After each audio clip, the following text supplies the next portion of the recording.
Ser mãe, gerar um filho no ventre, ter a graça de construir uma família. Esse é o grande sonho de muitas mães. Mas o que acontece quando esse sonho é interrompido por algum motivo? Ou quando a medicina declara uma gravidez improvável? É possível continuar sonhando mesmo sabendo que não é possível mais gerar um filho? É o que vamos saber nesta história de hoje, com o depoimento da Cristiane Jesuato, que junto ao seu marido desejaram gerar um filho, mas se viram impedidos por causa de uma fragilidade no seu organismo. E de repente, quando passa 5, 6 semanas, eu começo a ter um sangramento. Nós fomos para um ultrassom, a gente não conseguiu escutar o coração do neném. Diante disso, qual foi a resposta que a Cristiane deu a esse sofrimento? Gerar um filho no coração pode tornar o sonho de ser mãe uma realidade palpável? Essas respostas nós vamos encontrar no depoimento de hoje. Então, se você está passando por isso ou viveu o drama de não poder engravidar-se, esta aula é para você. Neste programa, vamos compreender que quando uma porta se fecha, outra se abre. O que precisamos é estarmos abertos à vontade divina. Deus sabe o que precisamos e o que podemos alcançar através dos nossos sonhos. E sonhar não é contrário à vontade de Deus, mas nossos sonhos precisam estar em conformidade com a vontade dele, que só deseja o melhor e o bem a todos nós. Então fique comigo até o final e você vai entender que Deus pode sim realizar os nossos sonhos, mas do jeito dele, segundo os seus desígnios. Como diz um ditado popular, Deus é o único capaz de escrever certo em linhas tortas.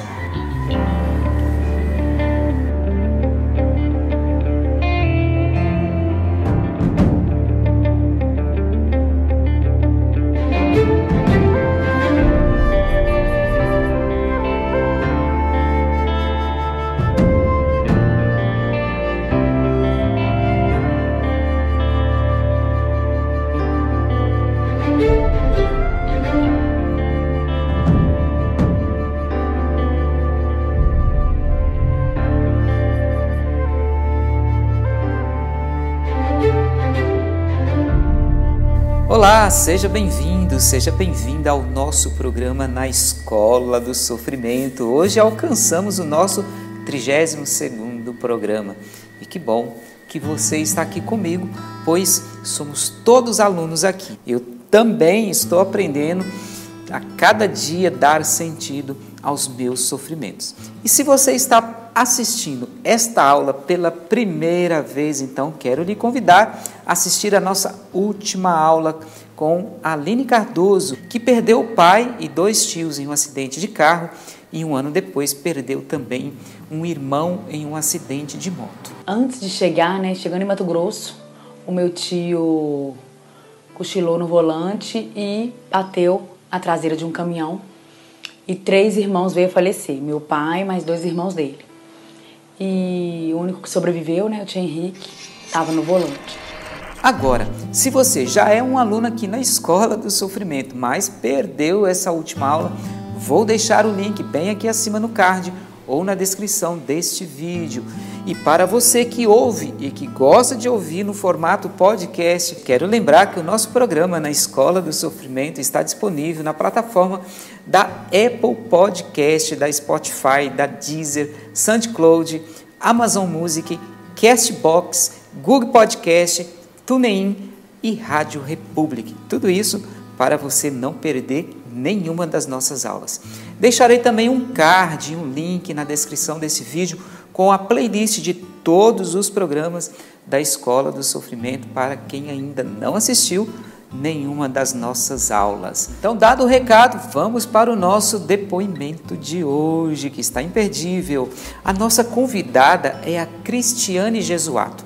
Ela é membro da comunidade Canção Nova, comunidade de aliança, e reside atualmente em Cachoeira Paulista, São Paulo, casada com Silvestre, e hoje ela vai nos contar como superou a notícia que não poderia engravidar-se e qual foi os meios pelos quais Deus realizou o seu sonho de ser mãe. Vamos acompanhar? Na minha vida, assim, eu vivi um grande sofrimento logo no início do matrimônio, né? Me casei com o Silvestre e com 6 meses de casados nós engravidamos, porque o nosso sonho sempre foi ter 3 filhos, e a gente é apaixonado com criança. E o sonho, e meu sonho, né, era ser mãe, né? Gerar um filho, esperar, ver nascer, cuidar. Então esse era um grande sonho. Porém, assim, nós o tocamos até um certo ponto. Com 6 meses nós engravidamos e aquela alegria, aquela explosão, né, aquela felicidade, aquela gratidão a Deus, porque desde o primeiro momento nós ficamos abertos à vida, porque nós já tínhamos 35 anos. E de repente, quando passa 5, 6 semanas, eu começo a ter um sangramento. Nós fomos para um ultrassom, a gente não conseguiu escutar o coração do neném. Aí a médica falou assim, ó, volta na outra semana. Voltei, aí ela falou, olha, não vamos nem gravar hoje, porque tem um coágulo de sangue muito grande aqui e não sei o que pode acontecer. E eu comecei a ter o sangramento, né? E ela falou, ó, vamos esperar. Aí quando a médica viu, olha, não tem sinais vitais, que já estava no prazo, no tempo de ver, né, os sinais vitais. Não tem mais. E aí eu tive que, no mesmo dia, sair do exame, fui à médica. Ela falou assim, olha, Cris, ou você pode esperar para expelir normalmente, ou você pode, a gente faz a curetagem. Porque se de repente passa muito tempo, você pode ter uma infecção e fica pior. Eu falei, então vamos fazer a curetagem. Aí foi, só que assim, para mim foi muito duro, porque a gente já estava com quase 9 semanas de gestação e estacionou na 6ª. Não sabia o motivo, era o primeiro filho, muito esperado, já tinha um amor muito grande.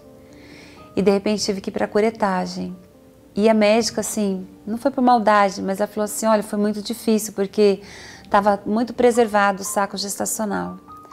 Então, para mim, ali eu experimentei, assim, a morte, porque... E a sensação assim, meu Deus, e se pudesse ainda viver? Né? Isso me feriu demais. Passaram os tempos, a gente foi tentando, né? Eu tive obstrução nas trompas e fomos buscando alternativas e esperando sempre. E não acontecia, não acontecia. Fiz a cirurgia das trompas. Parecia que ia melhorar. A gente tentava, esperava, nada. E o tempo foi passando.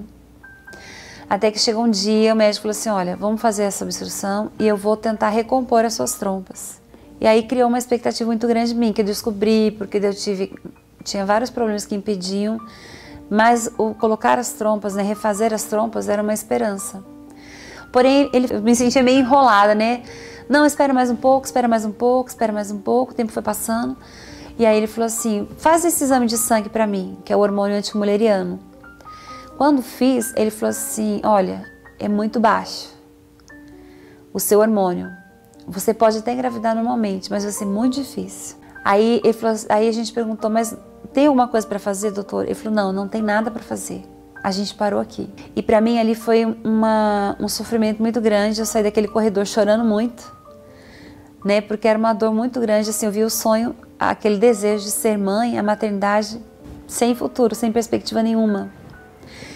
E a minha decepção ainda maior, porque o médico era um médico de Deus. Eu falava assim, meu Deus. E ele falou assim, doutor, vamos tentar então recompor as trompas, porque pode acontecer naturalmente. Eu falou, não vou mexer em nada, não vou criar nenhuma expectativa em você. Eu falei, meu Deus, dentro de mim assim, poxa, ele não tem fé? Uma decepção muito grande. E ali eu experimentei uma graça maravilhosa do matrimônio, que eu saí do hospital com meu esposo e ele falou assim, eu chorava muito, ele falou assim, olha, Cris, nós casamos na alegria e na tristeza, na saúde e na doença. Então é isso que vai nos sustentar. Nós vamos ficar juntos. Se a gente não puder ter o nosso filho natural, biológico, a gente pode nos abrir para a adoção. E tanto na minha família quanto na família dele tem essa experiência da adoção. Eu falei, tá bom. E o tempo foi passando. E assim, o sofrimento também foi se acumulando dentro de mim. Porque eu vivi aquele tempo de luto, de perda, mas segui para frente, né? Eu me apeguei muito a Deus, mas ao mesmo tempo assim, eu me sentia muito assim, não digna de receber a graça de Deus, porque eu via tantas pessoas com dificuldades engravidando e eu não engravidava. E eu falava assim, eu não tenho fé. Ou então assim, eu não sou digna de receber essa graça de Deus. Então tinha momentos assim que eu buscava em Deus uma esperança, uma fé, uma espera, uma certeza de que Ele era comigo. Ao mesmo tempo eu me via tão assim distante, não achando digna de receber a graça e nem, não me sentia uma pessoa de fé. Então vivi momentos assim que as pessoas, olha, faz isso, aquele pozinho da Gruta do Leite lá de Belém, né, de Nossa Senhora, toma. E chegou uma hora que eu não sabia mais, eu não queria rezar mais, eu não tinha vontade de rezar, porque eu rezava e não acontecia graça. Então cheguei uma hora que eu fiquei bem assim, árida, bem fraca na minha fé. Eu vou rezar para quê? Se a graça não acontece. Deus, Ele entrou na minha vida, né, em meio a tantas turbulências, altos e baixos. Ele entrou com a graça do tempo, da espera. E Ele foi trabalhando no meu coração. Vivi momentos assim de muita tristeza, de muito desgaste, porque eu deixei acumular o sofrimento. Eu ignorei o sofrimento.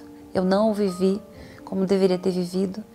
Então o tempo foi me ensinando que eu precisava viver o sofrimento, sentir a dor, admitir que eu estava sentindo, para então Deus entrar e trabalhar. E aí chegou um momento onde o meu esposo, ele trabalha em televisão, na TV Canção Nova, ele é editor, chegou nas mãos dele para editar o material da Ilha de Marajó. E lá tem muita realidade de abrigos. E tinha a diretora desse programa, ela também estava na fila para adoção. E ela estava assim, muito mexida com todo aquele material que ela tinha em mãos. E o meu esposo me chamou lá na ilha de edição para mostrar um menino de um ano e meio que estava para adoção.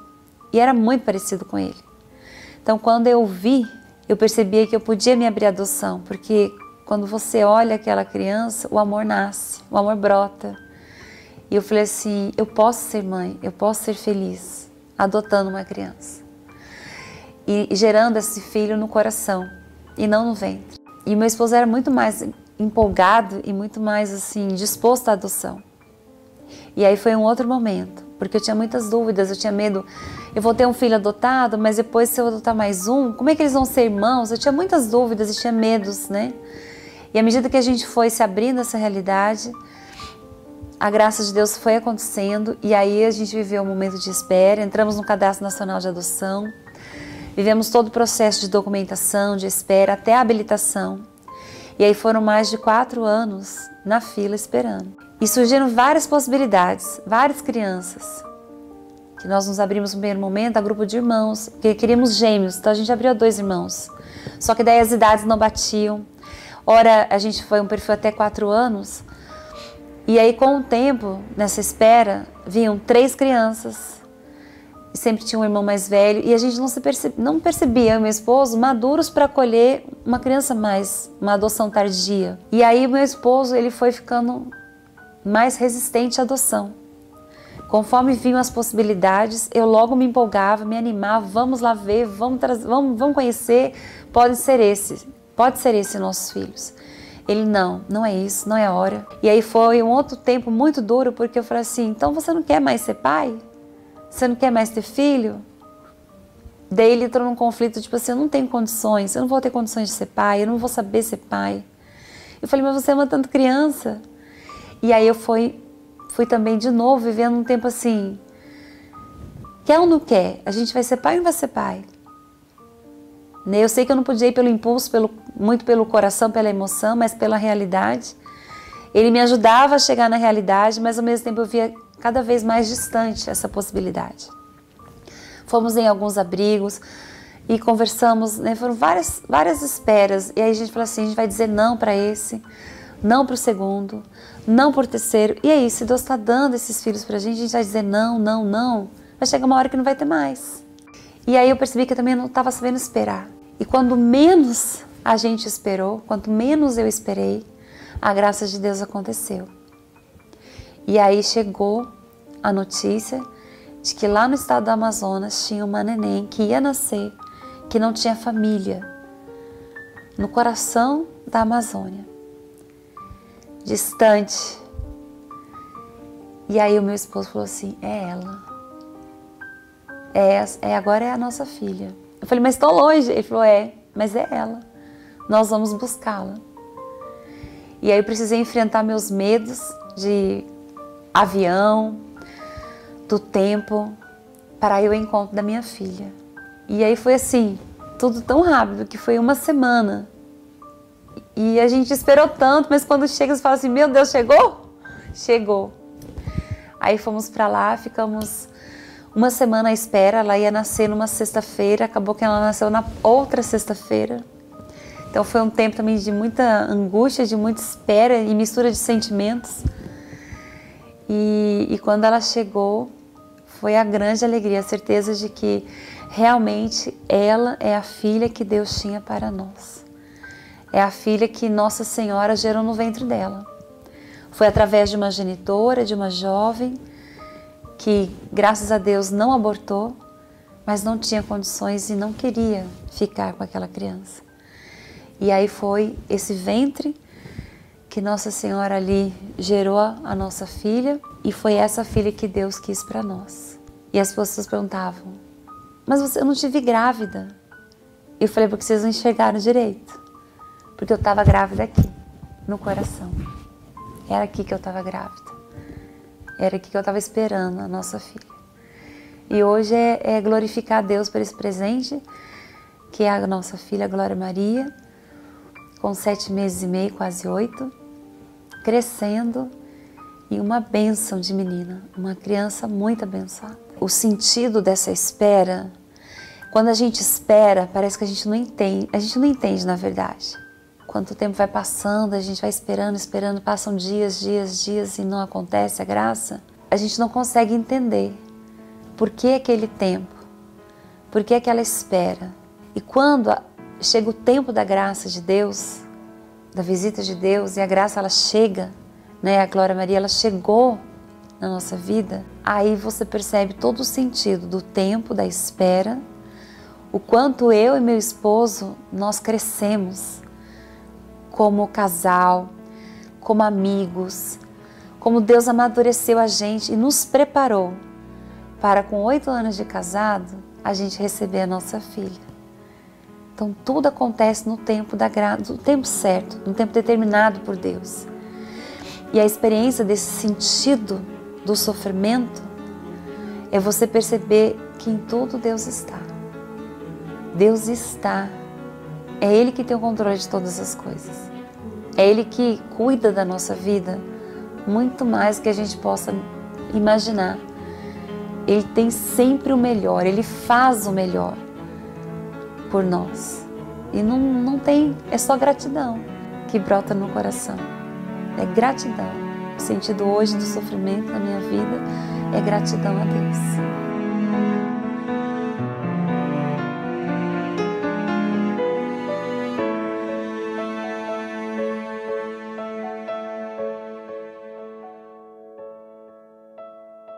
Mais um evangelho escrito pela vida da Cristiane, não é mesmo?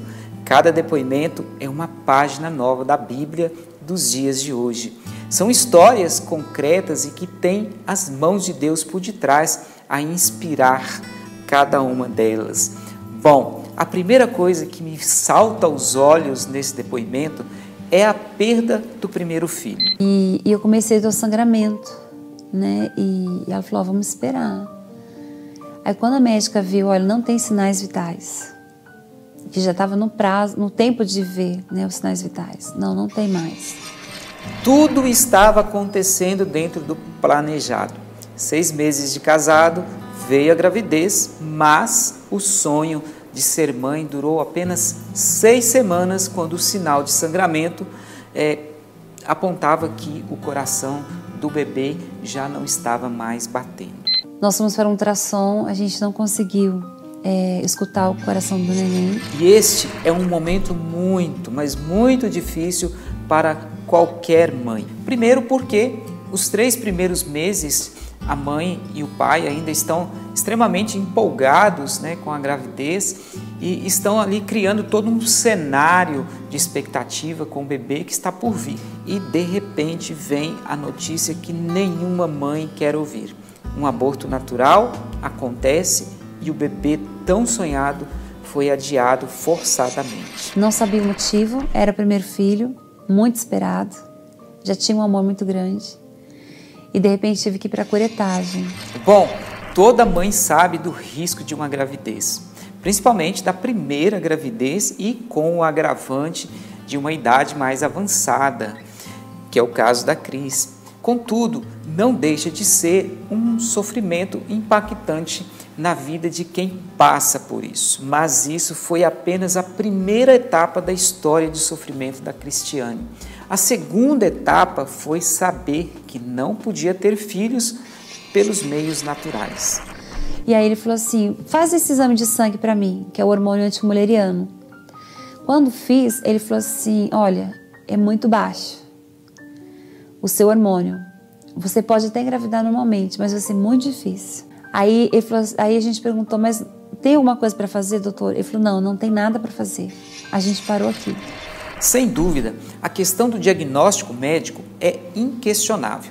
A medicina tem toda a autonomia para dizer a uma mãe que é possível ou não gerar um filho. Mas é claro, depois de ter passado por um minucioso estudo de caso, e há casos que é necessário um ou até mais tipos de tratamentos diferentes. Tudo isso pode até ajudar no processo da gravidez de uma pessoa com debilidades no organismo e só depois de terem tentado todos os meios disponíveis pela medicina é que se pode dizer sim ou não como um veredito final. E para mim ali foi um sofrimento muito grande, eu saí daquele corredor chorando muito, né? Porque era uma dor muito grande, assim, eu vi o sonho, aquele desejo de ser mãe, a maternidade sem futuro, sem perspectiva nenhuma. A vida pode ser dura conosco, pode nos jogar às paredes, nos vender ilusões, nos roubar alguns sonhos e por mais que ela nos doa, lembre-se, é no chão onde tudo floresce. É no altar do sofrimento que as maiores graças provêm. A Cristiane experimentou isso. Ela e o seu marido tinham esse sonho de ter filhos, mas que por um dado momento se viram impedidos de engravidar-se. Ele falou assim, olha, Cris, nós casamos na alegria e na tristeza, na saúde e na doença. Então é isso que vai nos sustentar. Nós vamos ficar juntos. Se a gente não puder ter o nosso filho natural, biológico, a gente pode nos abrir para a adoção.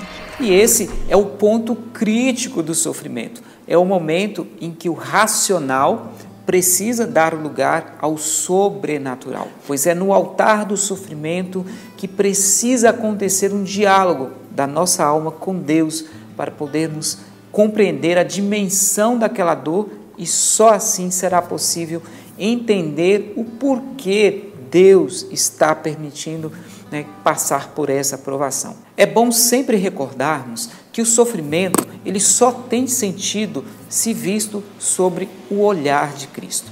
É preciso estarmos em Deus para enxergar algum benefício no sofrimento. É muito comum a gente pensar que quando estamos passando por uma dor exacerbada ou um grande sofrimento, esse fogo parece nos dizimar e que afinal nada restará de nós. É um erro pensar assim. O que acontece é que no auge do sofrimento não conseguimos entender o que está de fato nos acontecendo. Chegamos até pensar que Deus nos abandonou, como vimos na última aula no relato da Aline Cardoso. E no livro O Sentido Salvífico do Sofrimento Humano, na página 46, diz assim: em geral, o que acontece conosco é que ficamos cegados diante da dor que o sofrimento produz em nós e acabamos perdendo a sensibilidade da visão espiritual e mística que se esconde atrás da cortina do sofrimento. Quando chegamos ao ápice do sofrimento, perdemos o sentido das coisas. some completamente nossas referências virtuosas e a bússola dos nossos sentidos parece não mais encontrar o seu norte. Contudo, é aí que reside a virtude dos filhos de Deus. Saber dialogar com Deus no momento ápice do sofrimento, da dor ou da notícia ruim que acaba chegando é o que nos abre caminho para as conquistas mais valiosas que estão por vir. Podemos até comprovar isso quando Silvestre, o esposo da Cristiane, que também é um homem de oração, demonstrou a sua qualidade de marido ao propor à sua esposa que se abrissem à adoção. Nós vamos ficar juntos. Se a gente não puder ter o nosso filho natural, biológico, a gente pode nos abrir para a adoção. O grande problema que eu vejo em tudo isso não é a porta que se fecha hoje, mas sim as que nós fechamos quando não aceitamos o sofrimento que nos visita e que bate na nossa porta todos os dias. Então o tempo foi me ensinando que eu precisava viver o sofrimento, sentir a dor, admitir que eu estava sentindo, para então Deus entrar. No livro Mariam de Belém, eu já citei ela aqui em outras aulas, a pequena árabe diz que devemos receber tudo, até mesmo o sofrimento, como vindo das mãos de Deus. E é o que Santa Faustina complementa lá no seu diário, que aceitava todos os seus sofrimentos como vontade de Deus, justamente porque sabia que vindo das mãos de Deus só poderia ser para o seu bem. Certamente para lhe fazer também uma pessoa ainda melhor e mais santa. Deus, ele entrou na minha vida, em meio a tantas turbulências, altos e baixos. Ele entrou com a graça do tempo, da espera. São Basílico também costumava rezar assim: agora é o tempo de penitência, mais tarde será o da recompensa. O presente é o tempo da perseverança e um dia virá o da consolação. Aqui acontece a virada de página na vida da Cristiane. Depois de ter passado pelo fogo do sofrimento com a perda do bebê e depois com o diagnóstico de que não poderia ter filhos de forma natural, enfim, o tempo da consolação chegou. E que bonita, hein? É quando um casal se abre à adoção.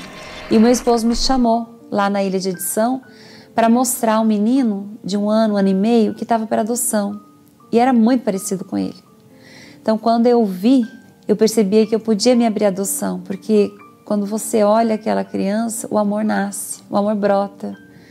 E eu falei assim, eu posso ser mãe, eu posso ser feliz adotando uma criança. E gerando esse filho no coração, e não no ventre. E você, que é mãe e que me ouve e me assiste neste momento, você também tem dificuldade para engravidar? Já passou por um processo de perder um bebê? Tem medo de adotar uma criança? Como que anda o seu coração nesse momento? Eu tenho certeza que Deus está te visitando por meio deste depoimento. Estar aberto à graça de Deus é um sinal de que você passou virtuosamente pelo sofrimento. Saiba que o seu sofrimento não é em vão se você sonha com Deus. Lembra que eu disse? Deus escreve certo, mas muitas vezes em linhas tortas. O importante é passar pela cruz junto com Deus. E à medida que a gente foi se abrindo a essa realidade, a graça de Deus foi acontecendo. Outra coisa que é importante ressaltar aqui é a virtude da paciência. A maior virtude de uma alma que sofre é a paciência. Sem ela, é impossível dar sentido aos nossos sofrimentos. São Tiago diz que quando uma pessoa passa pelo fogo da provação, a primeira coisa que ela produz é a virtude da paciência, pois a tribulação floresce a paciência em nós. E a paciência é a única forma de manter lúcida a esperança. Sem paciência, não há esperança, e sem esperança, não há sentido sofrer. No livro O Sentido Salvífico do Sofrimento Humano, que nós usamos em nossas aulas como referência, Lá na página 113 diz exatamente assim: a paciência é um fruto que vem do amor de Deus, da caridade que é paciente, que tudo crê, que tudo espera, que tudo suporta. Portanto, a paciência é um dom que se deve pedir a graça de obtê-la. Ela também é fruto do Espírito Santo e, uma vez recebida esta graça, cabe a nós praticá-la nas mínimas ocasiões de sofrimento. Queridos alunos, queridas alunas da Escola do Sofrimento, está aí a voz de Deus falando com cada um de nós. Eu nem preciso acrescentar mais nada. Deus demora, mas não tarda. Aquele que sofre as demoras de Deus com paciência, com perseverança, com fé, verá as graças de Deus acontecendo na sua vida. Hoje eu quero terminar este programa rezando por você. Por você que tem sofrido com a espera do primeiro filho, ou talvez você que é mãe, que tem sofrido com a perda de um bebê. Também quero rezar para você que tem medo de adotar uma criança. Sim, Pai Santo, Pai amoroso, Pai misericordioso, diante da Tua presença eu quero elevar as minhas preces por todas as mães que nesse momento está passando por esse sofrimento, do sofrimento de ter perdido um bebê, por esse sofrimento de não conseguir também se engravidar. Sim, Pai, eu quero pedir que o Seu amor misericordioso possa visitar cada uma dessas mães que está neste momento com o coração aberto para a realização da vontade de Deus. Quero pedir, Senhor, que venha curar o coração de cada uma dessas mães. Também quero pedir, Jesus, que Tu possas colocar as Tuas mãos chagadas, as Tuas mãos poderosas, para curar o coração daquelas mães que têm guardado mágoa de Deus. Muitas talvez possam ter perdido o seu bebezinho nas vésperas do nascimento e culpa Deus por isso, por Deus ter permitido que isso acontecesse. Eu quero pedir, Senhor, que o Senhor possa quebrar todas as mágoas, todas as muralhas de sentimentos, de mágoa, de traumas, de decepção com Deus, que essas feridas sejam curadas para que toda a vontade de Deus possa acontecer na vida dessas mães. Sim, Jesus, eu também quero pedir especialmente para aquelas mães que não podem ter filho pelos meios naturais. Eu quero pedir que o Senhor venha curar o coração dessas mães, que o Senhor venha tirar também todos os obstáculos que impedem, a mãe, o pai, o casal de se abrirem à adoção. Eu quero pedir, Jesus, que o Senhor possa trabalhar no coração daqueles que já estão na fila da adoção, que já se decidiram, mas que sofrem as demoras da espera. Sim, Jesus, que Tu possas também trabalhar toda a virtude da paciência no coração desses pais, toda a virtude da esperança e da confiança. Sim, Senhor, o que eu quero, o que eu peço por cada uma das mães nesse momento, daquelas que sofrem porque perderam um bebê, daquelas que sofrem porque não conseguem, não podem mais engravidar, e daquelas que vivem ainda o drama, a dúvida e o medo de não adotar uma criança. Eu peço, Jesus, visita cada mãe, visita com o Teu Espírito Santo cada ventre das mães que nos ouve, que nos assiste neste momento. Sim, Senhor, eu creio firmemente que o Senhor nos ouve nesse momento, que o Senhor está atento ao pedido, ao desejo, ao sonho de cada mãe. Eu peço a graça, eu peço o milagre, eu peço a Tua intervenção e que o sonho de ser mãe não possa se limitar às dificuldades da nossa vida. Eu peço, Senhor, em nome de Jesus, que o sonho de Deus aconteça na vida de cada mãe. Bom, espero que você tenha aprendido um pouco mais com essa aula de hoje. E se você conhece alguém que passa por um momento assim, não deixe de enviar este vídeo, pois assim você também estará contribuindo e sendo um canal da graça de Deus na vida dessa pessoa. Deus abençoe você e até a nossa próxima aula. E aí, chegando em Tapetinga, já era à noite, por volta das 19h10, aproximadamente, eu acabei envolvendo um acidente e acabei batendo de frente com a carreta na última curva da Serra do Massal, chegando à cidade de Tapetinga, chegando no município de Tapetinga, que a serra da região é conhecida como Serra da Morte.